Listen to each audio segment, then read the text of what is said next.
Ito po, pag-usapan po natin, ito hong nakakabahalang post po ngayon mga kabida, ni General Romeo Poquis, retired. Okay? Ito po ay patungkol sa sitwasyon po ngayon, sa Armed Forces of the Philippines. Tila mas lumala ito hong mga reklamo ng mga ilang generals po mga kabida, laban ho dito sa kanila pong Chief of Staff, General Romeo Brawner, At hindi lang po kay AFP Chief of Staff, pati ang Secretary po, ng Department of National Defense. Damay din dito ho sa pag-alburuto po mga kabida, ng ilang mga high-ranking officials po, ng AFP. Ang akala natin noon, yung mga junior officers lang po, ang medyo meron pong grievances, pati pala itong mga generals. Okay? May ganito palang mga grievances po, mga kabida. Okay, babasahin ko po mga kabida, Ito pong post po ni General Romeo V. Poquis, retired. Ito po ay posted 8 hours ago, bago lang pala, mga kabida. At gaya ng sinabi ko po kanina, ako, nababahala po ako dito, dahil ho, parang ito parang ticking bomb po, na anytime pwede hong sumabog po mga kabida. Okay? Ito po.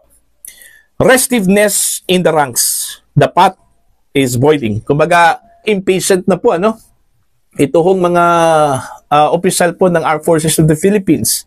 Kumukulo na po. Okay? Kumbaga, parang sasabog na po, mga kabida. There are growing tremors within the Armed Forces of the Philippines and the Defense Department, and ignoring them would be a grave mistake. Even before the May 12 elections, credible complaints had already surfaced against General Romeo Brawner, Chief of Staff of the AFP. These were not baseless rumors, but allegations from fellow generals accusing him of favoritism, moral misconduct, and corruption widely circulated in military and civilian chat groups. Now, just days after the elections, the focus shifts to Defense Secretary Gilbert Chodoro. A 4-page document from senior officers, which is going the rounds online, outlines serious charges. Ito po yung mga charges po against Secretary Chodoro po mga kabida, This regarding the Board of Generals recommendations. Okay? Promoting unqualified proteges, some with administrative or criminal cases. Stalling the AFP modernization program. Dito ho sa tatlo, medyo ang matindi ho dito mga kabida, ito hong disregarding the Board of Generals recommendations. Kasi ho, sa AFP, meron kasi silang tradisyon dyan, mga kabida, na pag meron pong i-promote na opisyal po ng sundalo, mga kabida, yung Board of Generals yung nagre-recommend. Alright? Kung maalala po ninyo, nung time po ni dating Pangulong Rodrigo Duterte po makabida, Okay? Hinahayaan po niya ito hong AFP na mamili kung sino yung ipro-promote. Lalo na po pagdating ho sa pagiging Chief of Staff. Parang ito parang kung baga sa Korte Suprema makabida, parang JVC po ito, Ito hong Board of Generals. Sila yung mamimili kung sino yung qualified na ipopromote, lalong-lalo na po pagdating ho sa Chief of Staff, Tapos magkakaroon po ng shortlist, at doon po sa shortlist na yun yung ibibigay po sa Pangulo. At yung Pangulo mismo yung mamili po doon sa shortlist. Parang ganun Pero ang problema daw dito, kasi ho, yung authority po ng Board of Generals po, parang nawala po dito mga kabida. Kasi sabi po ni General Poquis dito sa kanya pong post, promoting unqualified protege, some with administrative and criminal cases. Meaning, hindi ho ito dumaan sa Board of Generals. Okay? Iilang tao lang po yung kumbaga gumawa ho para ho sa promotion ho dito, mga kabida. Kaya ito pong disregarding the Board of General's recommendation, isa po sa mga grounds laban ho dito kay Secretary Teodoro. Ito pa, stalling the AFP modernization program. Kumbaga, ang naalala ko lang po, parang tinapyasan ata yung budget ng AFP modernization program, mga kabida. Ewan ko lang kung yun yung pagkakaintindi ko po, mga kabida. Ito po, this is not simply internal bickering. Active duty officers are now going outside the chain of command, urging media to take their grievances directly to the president. This is no longer decent. It's a coordinated signal of institutional resistance. Usually kasi, pag may mga reklamo, hindi talaga lumalabas yan sa media. Kasi yung prinsipyo po ng Armed Forces of the Philippines, as much as possible, kung mayroon pong reklamo, dapat dapat confined lang po yan within the quarters po ng AFP. Pero ito, grabe na po ito, kasi kumbaga lumabas na po sa chain of command. Ito hong reklamo po, mga kabida. At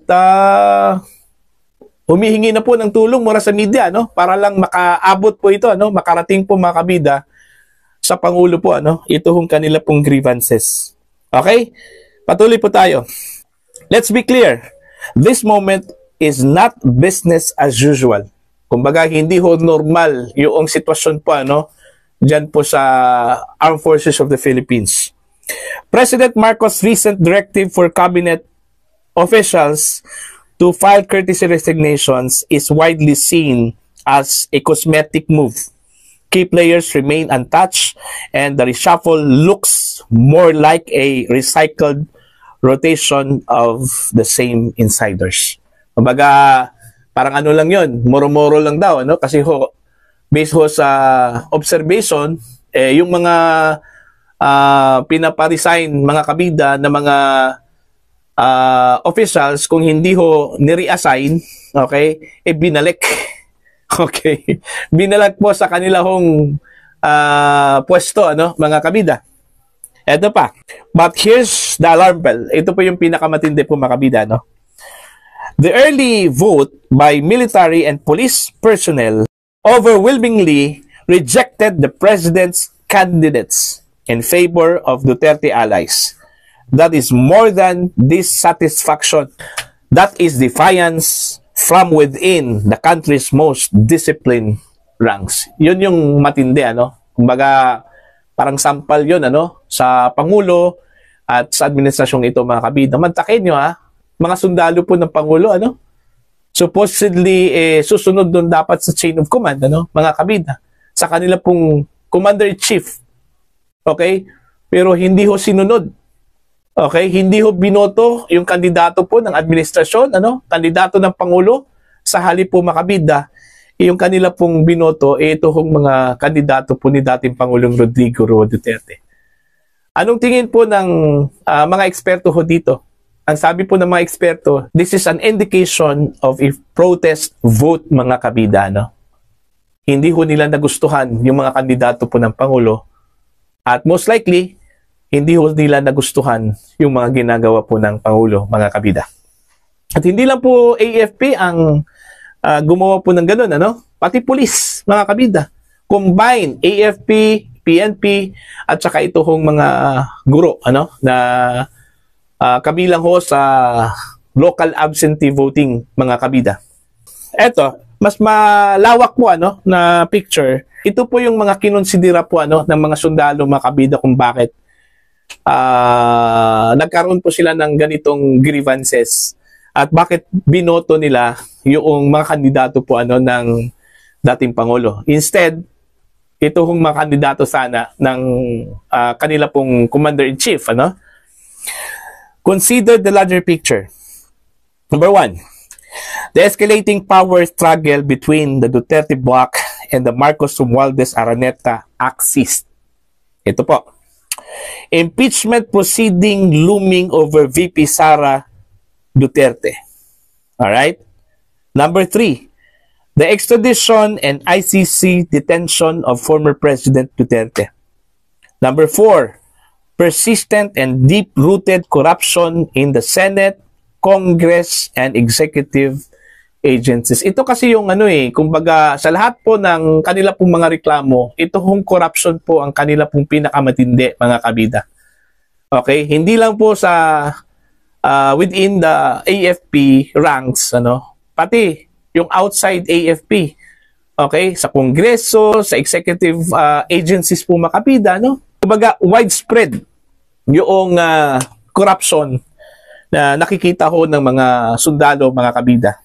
Number 5, the President's political allies, close friends, and advisors starting to abandon ship. Meron na pong tumalon. Kasi palubog na po yung barko, mga kabida.